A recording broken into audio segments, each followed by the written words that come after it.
Hello and welcome to the One Stop Efficiency Shop Contractor Training Webinar. My name is Greg Bayhoff and I'll be walking you through everything today.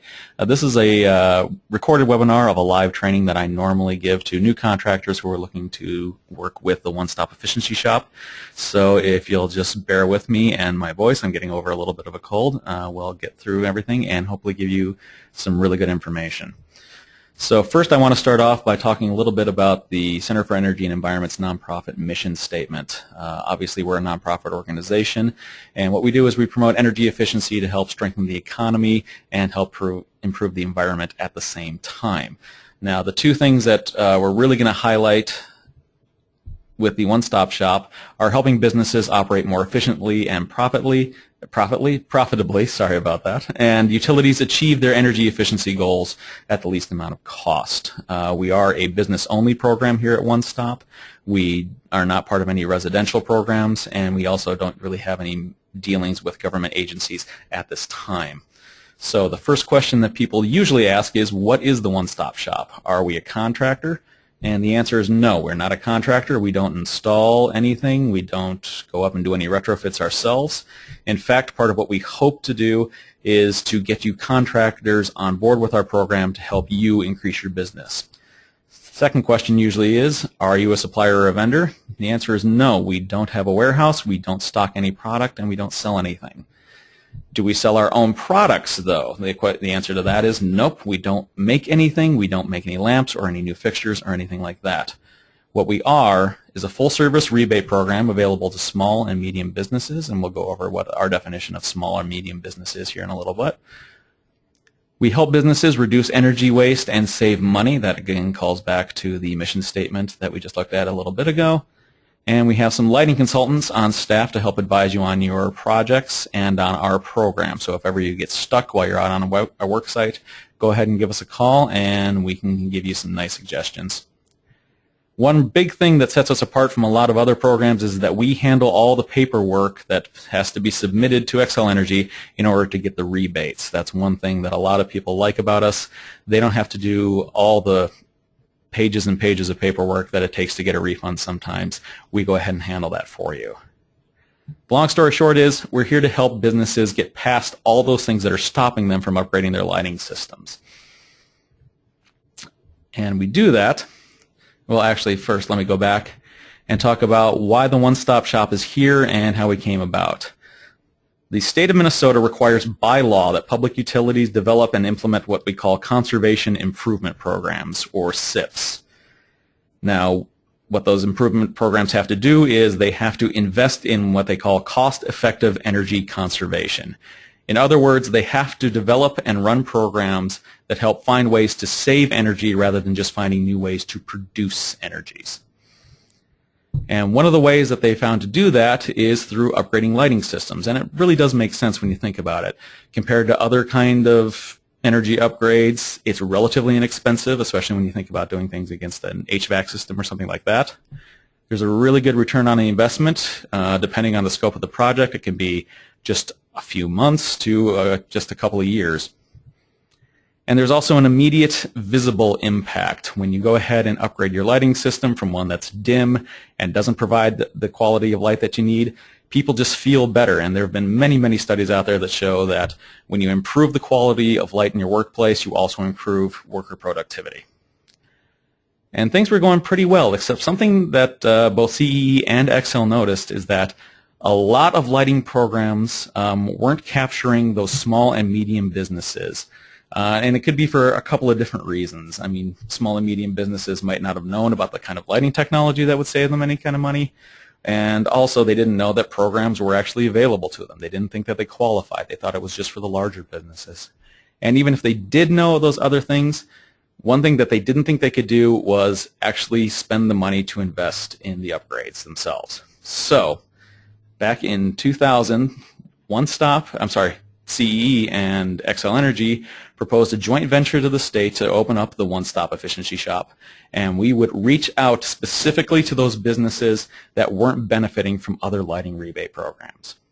And it's been very, very successful for us. Since we opened our doors in 2000, we've got over 10,000 program participants. We've saved 103 megawatts in savings. over 360,000 kilowatt hours in savings. And the big number that people like to look at is we provided $44 million in rebates. Now this is through 2013. We're still crunching the numbers from last year. So how do we do that? Well, we do it by rebating energy savings. A lot of other programs have their own methods, but we've decided that if we base our rebates on the amount of energy that is being saved by a customer, that we can usually find a little bit more money for those rebates. And a lot of projects actually benefit more from our rebates than they do from other projects.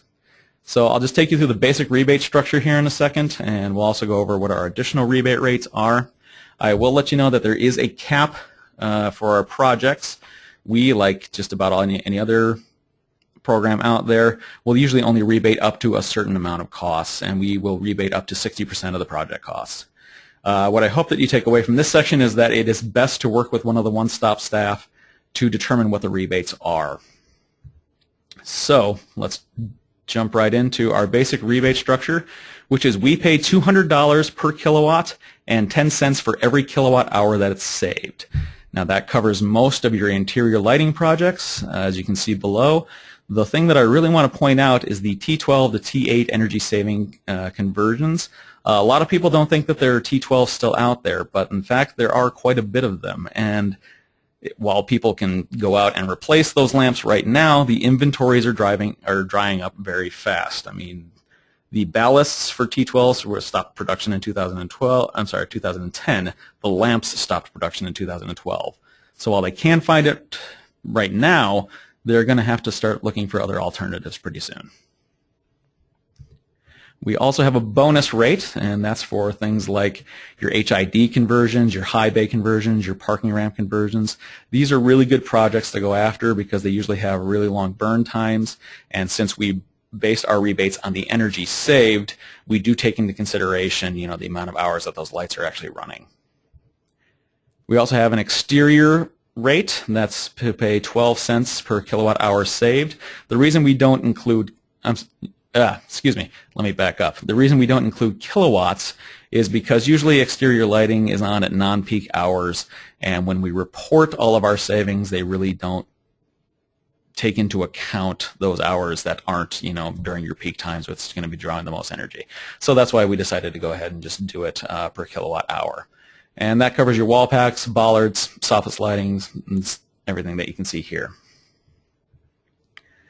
Again, if that seems it might be a little confusing, what I really want you to come away with is that you need to work with us to determine what the rebates are. We have an entire software program built around figuring out these rebates, so the best thing to do is to contact us and we will work with you so that you can give your clients and your customers the best information possible. One thing that I do have to go over that does affect our rebates is ISA, or what we call ISA. It's the Energy Independence and Security Act of 2007. Now, this act did a lot of things, but with regards to lighting, what it did is it gradually phased out old, inefficient lighting technology. That really covers those T12s that we talked about, or also a lot of your incandescent fixtures. Now, along with those lines, what it did for us is it set a new baseline for efficiency. So lights needed to give off the same amount and quality of light, but it needed to use less power. So let's just say you had an old 60-watt incandescent A lamp. Well, you had to give off the same kind of light and the same amount of light, but you can only do it at 43 watts.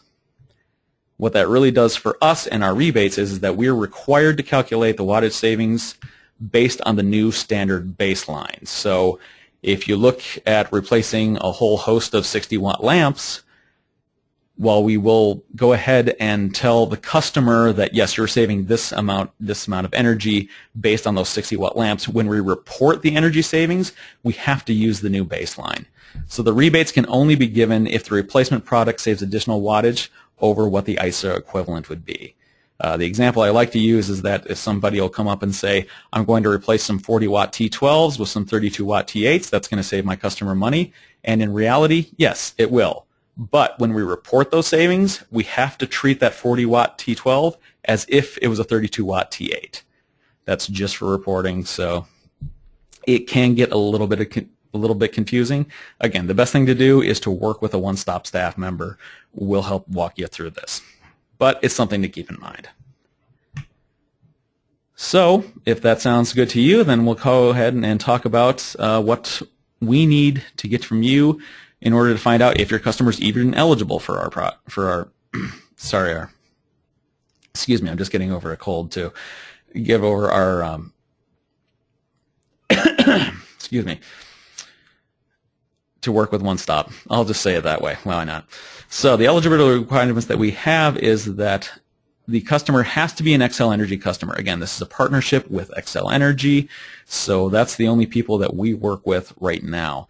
And also they have to have a electrical demand of 400 kilowatts or less.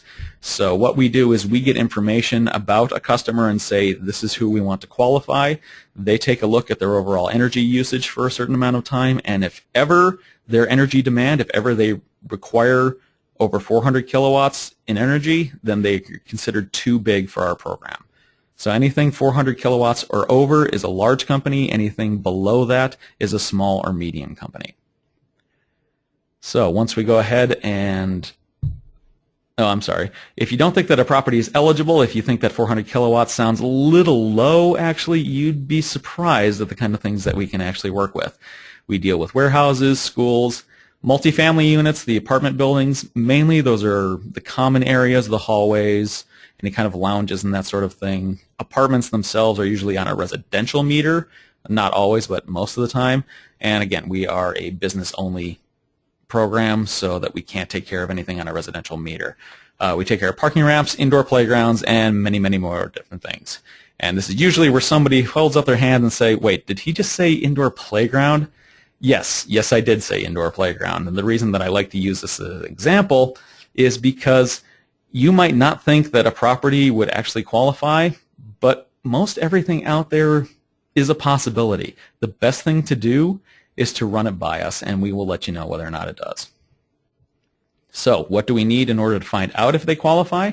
Well, the first thing we're going to need is the business name, the business address, and including any suite numbers in case it's in a strip mall or something like that. And the gold standard of information to provide us is the premise number.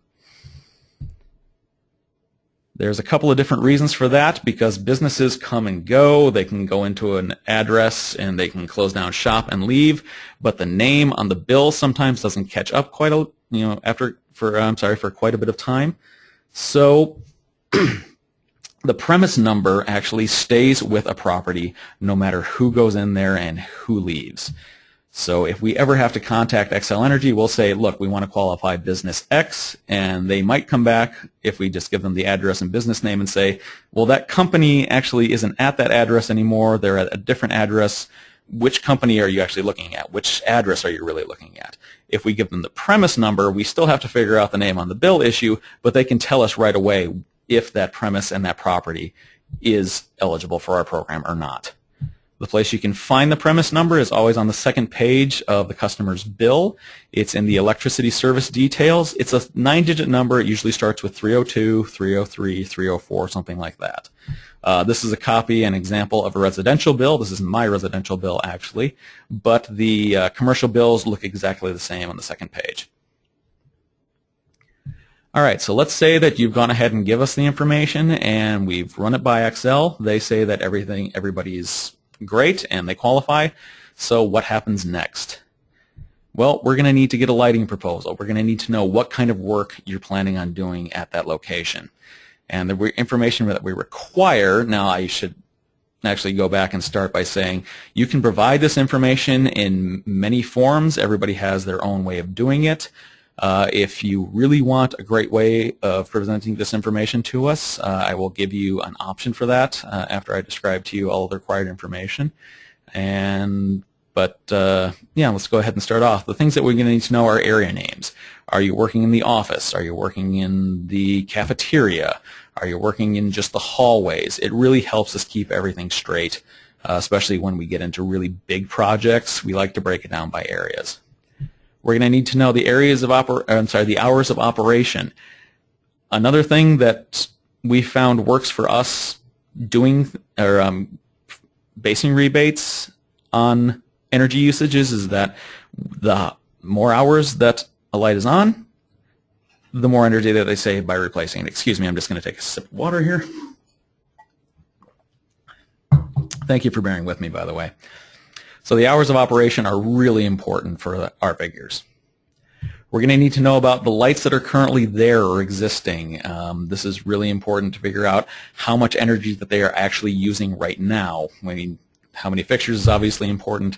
The lamp type and technology is very important. We need to know, are we replacing incandescents, standard fluorescence, compact fluorescence, or anything like that. And especially we need to know what the wattage is. On the flip side, we're going to need to know what you're going to be putting in. What are you replacing those old fixtures with? And that's mainly the same type of information, so that we can accurately determine what the rebate is and find out how much energy is being saved. Any information about any added sensors. Sensors are becoming a really big thing in lighting. They help drive down energy costs because a lot of, especially for occupancy sensors, if lights can be dimmed when nobody else is in the room rather than being on full blast all the time, that's really going to help overall energy savings. And we're also going to need to know pricing if you have it available. We do have some program pricing that we plug in just as kind of a holder, but if we can get a lump sum total of what the overall project costs, or if you want to break it down for us, that's even better. But we're going to need to know some kind of pricing, again, just in case we run into that 60% cap. There are a few things that we need to avoid when you're submitting your lighting proposal. The first thing is audits with too little information. Now, I can't confirm or deny that I ever received an email that said, yes, we have 6 metal halides and we want to put in some LEDs. What kind of rebate can I get for that? Well, that's great. I'm going to need a little bit more information from you in order to give you an accurate number. So as you can see, we're going to need a little more information. On the flip side of that, we also don't need audits with too much information. If all of the pertinent things that I need to know about a project are buried in a 2-page email, it's just going to take me a long time to figure out exactly what the project is. Now, if that sounds a little bit daunting for you, don't worry. What we have developed is our own audit sheet that you can either download, fill out, and fax or scan back to us, or else we have a Word document version of this too that you can just go ahead and fill out as you go, and then you can save it and email it into us. As you can see, the things that we talked about are all broken down on this sheet. We have area names, hours, number of fixtures, information about the new and old lights. We also have notes sections so that in case there's anything that you want to put in to let us know that you're going to be, including those sensors that we were talking about, that's where you would go ahead and include information about that. It also has a place for all your project costs. Now, if you want to go ahead and use our audit sheet, we do have a handy-dandy little training video. It's a little bit over 2.5 minutes long that you can find on the one-stop page of the CE website, or also excuse me, on a YouTube channel as well. It's a really good training video, if I might say so, and that's not just because I'm the one that made it, but it does let you know exactly how to fill out a sheet and to get us the best information possible. So there's a lot of different ways you can get your proposals to us, is what I really want to go over, or really want to let you know. Something that we need to talk about are things that we can't actually cover and we won't provide a rebate for. Projects that result in an overall increase in energy usage. Since we base our rebates on energy saved, if what you put in actually draws and uses more energy, we're not going to give you a rebate for that. Also, exterior lighting that's not linked to the customer, meaning street lights and stop lights. We do exterior lighting, like I said before, but we have to be able to show that that exterior lighting is somehow tied to the property that we're going ahead and rebating for. Also, we very rarely do incandescent to CFL conversions anymore. Most programs don't do this. There's a lot better technology out there, and the price is coming down, so we decided to stop doing most CFL replacement conversions. Now, that's not to say that if you cannot find an LED equivalent or some other equivalent that's going to save energy, the best option is a CFL. Go ahead and talk to us about it. We will treat it on a case-by-case basis. Obviously, there are always exceptions to the rules, but most of the time, yeah, look for an LED option. Also, we will not provide a rebate for a non-quality product, and I'll go over some of our requirements for what we consider a quality product here in just a minute. A lot of other programs out there require their replacement lamps to be ENERGY STAR qualified. We don't do that because the technology is just changing so fast. That's something that's ENERGY STAR rated right now. In a few weeks, when the actual install happens, it might not be ENERGY STAR rated by then, or something that you think is going to be ENERGY STAR rated just isn't yet, so we've decided that we're not going to make that a requirement. But we do have some requirements, at least minimum requirements, for what we consider a quality product. It has to be at least UL listed. We like there to be a 3+ year warranty, but again, we can talk about that, but we prefer there to be at least some kind of warranty on it. We recommend that it's DLC listed, but it does not have to be certified.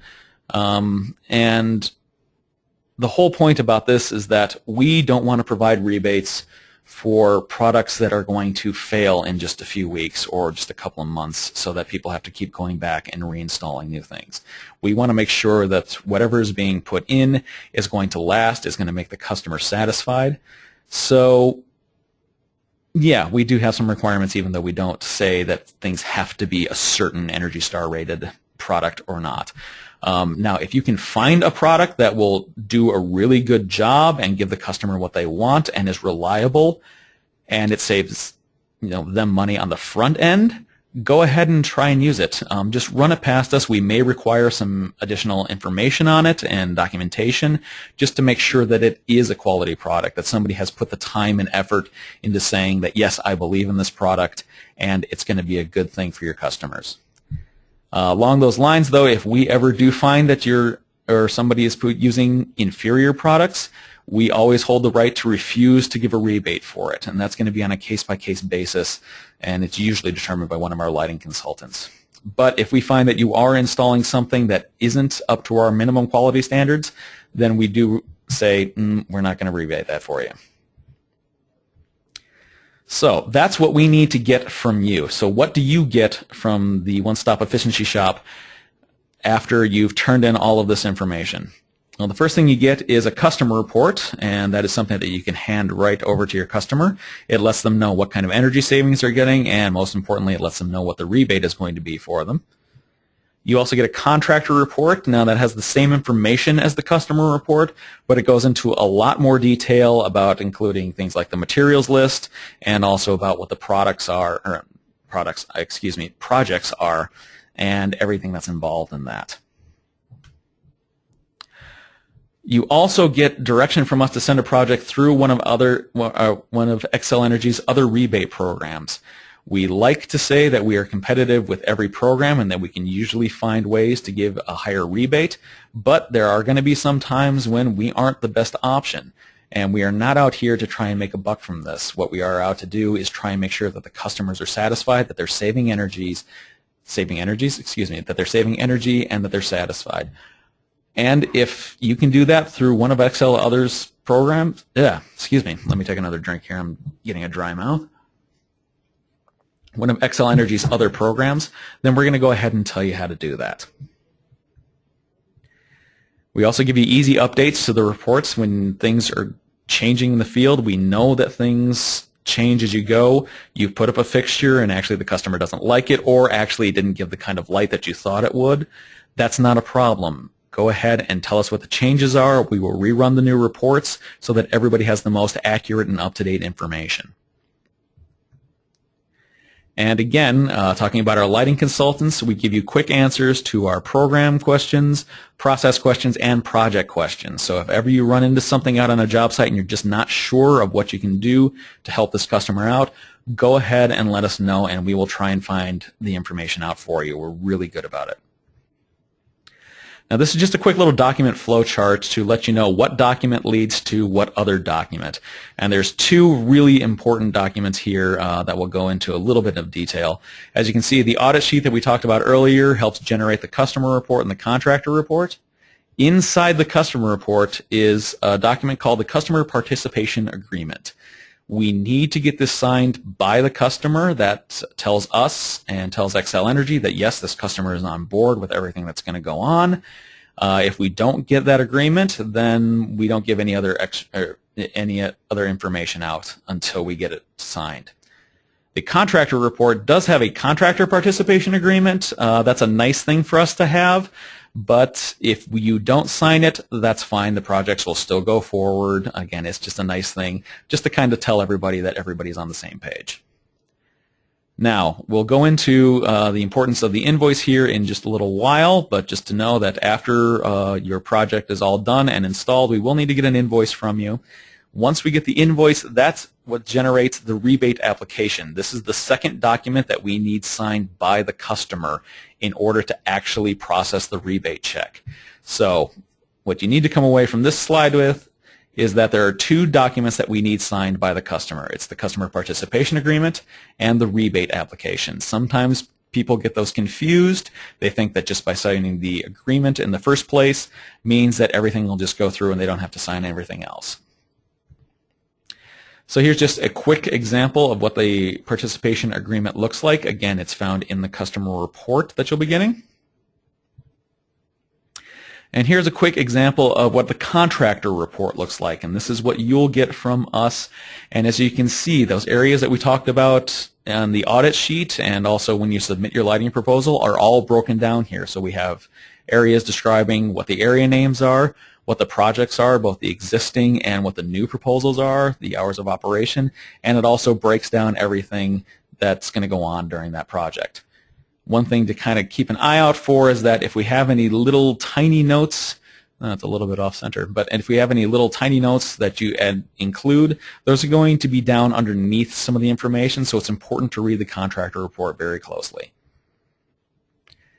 This is just a quick example to show you what the materials list summary looks like. Again, once we get all the information in there, we will provide a list just so everybody is on the same page about what's going to be coming out, what's going to be going in, and a lot of the pertinent information too. The end of the materials list, this is usually on the same page as what you just saw, is actually the price breakdown. You can see that we break down things like disposal or recycling as we like to call it, the materials cost, the labor's cost, any kind of taxes, if there's any extra permits or anything involved too. So again, that's why we need to get those pricing breakdowns from you. All right, so now we need to talk about invoicing real quick. Once we've gotten all the reports done, we've gotten the customer participation agreement back, everybody says, yes, let's go on, or go on with the project, and everything gets installed and the customer is happy, everything's running, we need to get an invoice from you. So that comes to us after everything is installed and delivered and said and done. So we'll go over just a little bit what should be on the invoice, what doesn't need to be on the invoice. If you have any questions about invoicing at all, you should talk to Mary Rash. She's one of our project coordinators here, and she's the one who usually takes care of tracking down information when invoicing just doesn't seem to make a whole lot of sense to us. So depending on when you watch this, either this version of the invoice is up on our website for download or will soon be there. We're still just going ahead and finalizing the final design on this. But this is just an example of an invoice that eventually you'll be able to download an Excel spreadsheet and be able to fill out if you want to. If you have your own invoicing system, that's just fine with us. We will work with that. But if you don't have something specifically for this, this will be available for everybody. If you want to use your own invoicing system, we do need some minimum information. We need to know the customer name and address. We need to know the installation address. Sometimes customers are actually bigger companies that own multiple properties, and we're not actually installing anything, or you're not actually installing anything, I should say, at the billing location or the mailing address. So we'll need to know where the actual installation address is too. For the body of the invoice, what we're going to need to know is the quantity of the materials, including a manufacturer name and a part number. Now, this is where it kind of gets confusing sometimes. We just need lump sum totals for the costs. We need a lump sum total for the materials, labors, recycling permit, etc., and that sort of thing. You do not need to break down material costs by line item. So if you have 25 of X manufacturer's this lamp, go ahead and just tell us that. You do not need to list every individual lamp that you're installing. And you can see down there at the bottom right-hand corner, the sheet that we have also includes places that you can include recycling, shipping fees, permit fees, lift fees, anything else, and including your sales tax too. Again, we can just work with lump sum totals, but if you want to break everything down like that, it would be a really big help to us. So once we go ahead and get that, we have to reconcile the invoice. That might require some on-site inspections to make sure that everything's been accounted for accurately. Things change. People actually put up less lights than they ordered, and they just forget to tell us about it. And, that's no problem. We will go ahead and do some on-site inspections just to make sure that we've accounted for everything, because if we miss, maybe you installed some new sensors and we didn't know about them on the original report. Well, that's going to help save energy, and it might change the rebate. So we just want to make sure that we account for everything. So once we've reconciled the invoice, everything is installed, everything is up and running, and actually I should back up here a little bit. We will not provide a rebate for any projects that are not installed and functioning properly. We cannot give a rebate if you're saying, well, I'll be done once I get the rebate money. No, we actually have to have everything installed. The customer has to be satisfied that everything is working properly. Then we can go ahead and give out the rebate. So once we've reconciled the invoice, we will generate the rebate application, that second document that I talked about earlier. We will send that out to the customer, and I'll show you an example here in just a second. And once we get that returned to us, we'll go into what happens with all the rest of the document, all that paperwork that we were going to take care of for you, and I'll also talk about a timeline for the payment when the rebate checks actually go out. I should mention that we do send out rebate checks. We're not currently set up for direct deposit right now. So you or the customer will be getting a check in the mail. So this is an example of the rebate application that somebody will be getting. And the thing that I want to point out here is the payable to section that we always ask the customer to double check. It is very possible, and it happens a lot, that a lot of contractors will tell the customer, I'll go ahead and only charge you X amount of dollars, and that's minus the rebate, so that right up front they don't have to pay the entire cost of the project, and they can say that's fine. The rebate check will actually be made out to you, and you can go ahead and recoup the price or the money directly from that. So all we need to do is talk to the customer, make sure that they are on board with this and that everybody is in agreement. So we will ask that people do check the payable to section to see if the payment is actually going directly to the customer or if it's going to you, the contractor. Something else that we need to talk about is that sometimes rebates just aren't enough and the customer needs to have a little extra help. Well, we can help out with that too because we have a few financing options for you.